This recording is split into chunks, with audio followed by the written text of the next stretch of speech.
Sachin the miracle of love இந்த படம் உருவானதுக்கு ஒரு முக்கியமான காரணம்.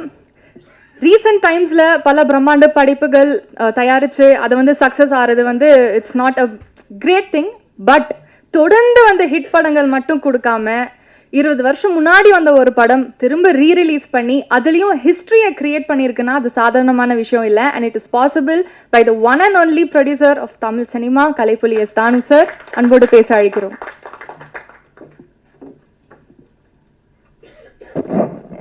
இன்ப நாள் இது, இனிய நாள் இது. மேடையில் விட்டிருக்கக்கூடிய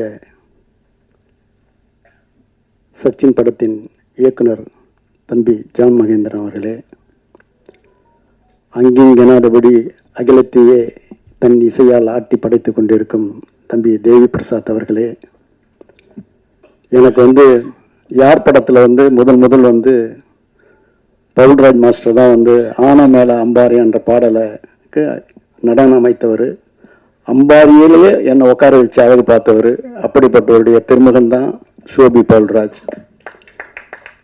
அவருக்கு வந்து முதல் என்னுடைய படத்துக்கு சச்சினுக்கு அவர் தான் இந்த பாடலைக்கு நடன இசையமைத்து தந்தார். அந்த படப்பிடிப்பு நடக்கும்போது ஓரிரு 5 நிமிடம் 10 நிமிடம் தான் நான் ஓரிரு நாள் போயிருப்பேன். அவருடைய உத்வேகமும் உணர்வும் சக கலைஞரிடம் கலந்து பேசி அதை பயணித்த விதமும் என்னை ஆட்கொண்டது.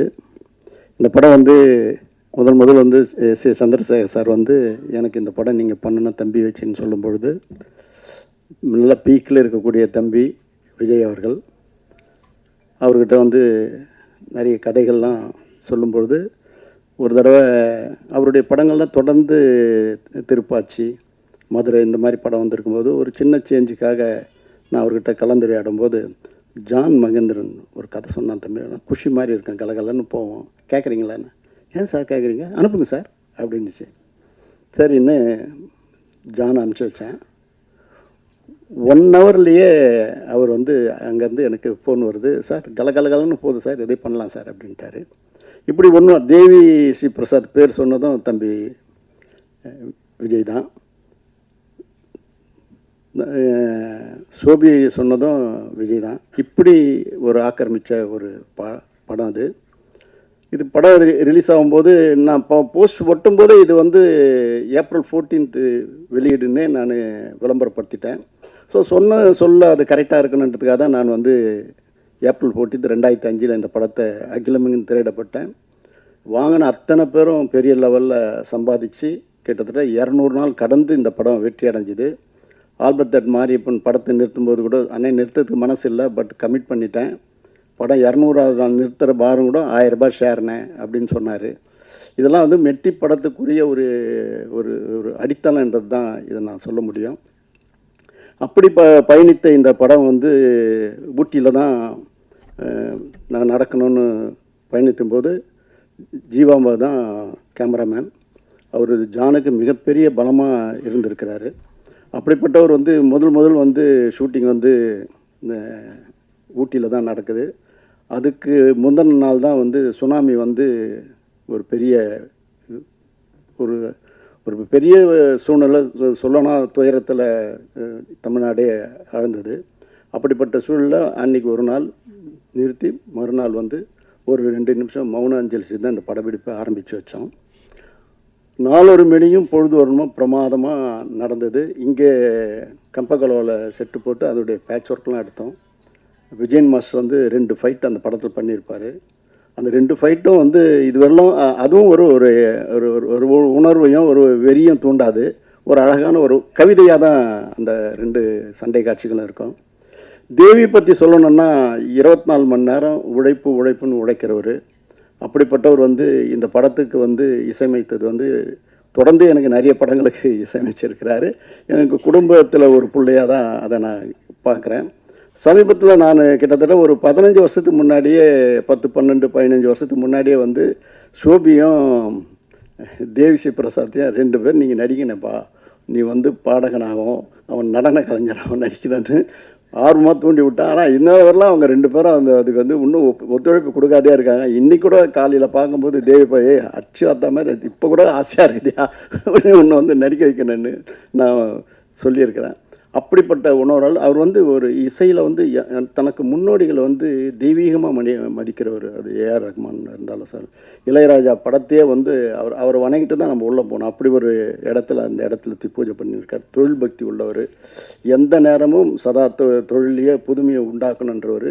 இன்றைக்கி வந்து இந்தியாவிலேயே அதிக ரேட்டுக்கு போகக்கூடிய ஆடியோ ரைட்ஸு அவருடைய படம் தான் அது முன்னிலை எடுக்குது. அப்படிப்பட்டவர் வந்து இந்த படம் இவ்வளோ பிரமாதமாக போகுது, இந்த படத்தை ரீரிலீஸ் பண்ணணும்னு முடிவு பண்ணும்போது இது வந்து எல்லா தேட்டர் ஓனரும் என்கிட்ட வந்து கம்பல் பண்ணுவாங்க. ஆனால் முக்கியமாக பார்த்தா ரோகிணி பன்னீர்செல்வம் வந்து அண்ணே எல்லாம் கேட்குறாங்கண்ணே, பசங்களாம் வந்து நீங்கள் உடனே சச்சின் ரீரிலீஸ் பண்ணுங்கண்ணே எல்லாம் கேட்குறாங்கண்ணே.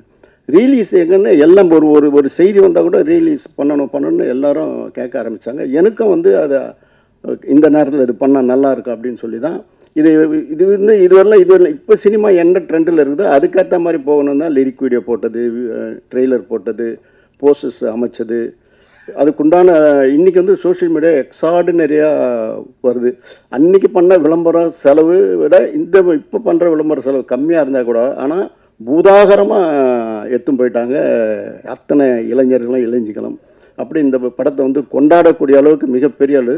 ரெண்டாவது நான் வந்து வந்து இந்த படத்தை ரிலீஸ் பண்ணிவிட்டு ரோகிணி தேட்டர் உள்ள நுழையிறேன். சத்தியமாக சொல்கிறேன், இந்த ஜனத்தை என் ஜென்மத்தில் பார்க்கல. அப்படி மிதக்குது ஜனங்க. அதை நீந்திக்கின்னு போகிறேன். என் பேர பசங்கள்லாம் கூப்பிட்டு போகிறதுக்கு செக்யூரிட்டியை கூப்பிட்டு அவனை கொஞ்சம் முன்னே அனுப்புங்களா அப்படின்னு இழுத்தும் போகிற அளவுக்கு ஜனத்திரல். அங்கே போகும்போது அந்த கையில் அவங்க கட்டி இந்த ரிஸ்ட்டை கட்டி அந்த லைட்டை காமிச்சு அவங்க ஆடுறதும் பாடுறதும் கொண்டாடுறதும் அந்த ஸ்க்ரீனுக்கு முன்னாடி போய் ஆடுறதும் தேவி ஸ்ரீ பிரசாத்தையும் தம்பி சோபியும் நினச்சி சந்தோஷப்படுறது இல்லாமல் அதில் வந்து விஜயினுடைய பங்களிப்பு இருக்குது. ஒரு மேனரிசம் அதை ஃப்ரேம் டு ஃப்ரேம் செதுக்கியிருக்கிறாங்க. சோபியும் சரி விஜய் தம்பியுடைய மேனரிசம் வந்து எக்ஸார்டினரி புது பாணியில் இருக்குது. இது இன்னைக்கு அதாவது அந்த படத்துக்கு ஒரு பெரிய மைல்ஸ்டோனாக அந்த பாடலும் அமைஞ்சது. அவ்வளோ பிரமாதமாக பண்ணியிருக்காங்க. படப்பிடிப்பில் தம்பி விஜய் கொடுத்த ஒத்துழைப்புலாம் ஒரு இடத்துல கேரவன் இருக்கும், அங்கேருந்து வரத்துக்கு லேட்டாகும்னு என் பையன் சொல்லுவான் பரந்தாமன். அப்பா அவர் வந்து குவாலிஸ் பக்கத்தில் நின்று லுங்கி கட்டின்னு ட்ரெஸ் சேஞ்ச் பண்ணார்ப்பா அப்படின்னு. இப்படி தயாரிப்பாளர்களுக்கு எந்தவித சிரமமும் இல்லாமல் தயாரிப்பாளர்களை ஊக்குவித்து உயர்த்திய தலையாய நடிகரில் தம்பி விஜய் தலையானவர், சிறப்பானவர். அப்படிப்பட்ட அவருக்கு வந்து இந்த படத்தை இந்த இவ்வளோ பெரிய வெற்றி. அதே நேரத்தில் ரோகிணி தேட்ரு ரேவந்த் தம்பிக்கும் சரி, கமலா தேட்ரு சிதம்பரம் செட்டியாருடைய பேரன் விஷ்ணுவுக்கும் சரி இந்த நேரத்தில் நான் நன்றி சொல்லணும். இது இவ்வளோ பெருசாக எடுத்துன்னு போகிற அளவுக்கு அவங்களுடைய பங்களிப்பும் அதிகமாக இருந்தது. அதுக்கப்புறம் தேட்டரில் வந்து எடுக்க முடியாத அளவுக்கு ஷோ இன்க்ரீஸ் ஆகிக்கினே போகுது. இன்றைக்கி பார்த்தா கூட செவ்வாய் புதன்கிழமை கூட ஃபுல்லாக இருக்குதுன்னு சொல்கிறாங்க. அந்த மாதிரி ஒரு வரவேற்பு வந்து மக்கள் மத்தியில் மிகப்பெரிய வரவேற்பு பெற்றிருக்குது. இது வந்து இந்த படம் வந்து ரிலீஸ் வந்து ஒரு கூட படம் வந்தால் கூட நம்ம தள்ளி பண்ணணுன்றதான் நான் முடிவு பண்ணி 8 நாள் தள்ளி 9வது நாள் தான் இந்த படத்தை நான் பண்ணேன். அதுக்கு சில காரணங்கள்லாம் சொல்கிறாங்க. அது எந்த காரணமும் கிடையாது. ஒரே நேரத்தில் 2 படம் வருது, 4 படம் வருது. இந்த படம் வரும்போது கூட சந்திரமுகி மும்பை எக்ஸ்பிரஸோடு தான் வந்தது. ஒரே நேரத்தில் இன்றைக்கி இருக்கிற சினிமா வந்து அந்த ஹாலிடேஸை மிஸ் பண்ணக்கூடாதுன்னு சொல்லுவாங்க. ஆனால் இது வந்து 8 நாள் கழித்து தான் வந்தது. ஆக யாரும் அதை பற்றி தப்பாக நினைக்காதீங்க. நம்ம அந்த மாதிரி இடத்துல இல்லை. இந்த சினிமாவை என்னை வளர்த்துருந்து இந்த சினிமா வளரணும்னு நான் எல்லாருக்கும் நல்லது செஞ்சுன்னு இருக்கிறேன். ஆகவே உங்கள்கிட்ட கண்மலங்க சொல்கிறேன், இந்த திரையுலகம் வாழ்வாங்க வாழணும், வையகம் தழைக்க வாழணும், வாழ்வெல்லாம் செழித்து வாழணும்னு என்னுடைய வேதமாகவே நான் எடுத்து நடத்தின்னு இருக்கிறேன். ஆகவே இந்த படத்தில் இந்த பிஸி ஸ்டுடியோவில் வந்து தேவி பிரசாத் வந்து இங்கே பங்கு கொண்டது வந்து உண்மையிலேயே எனக்கு சந்தோஷம்.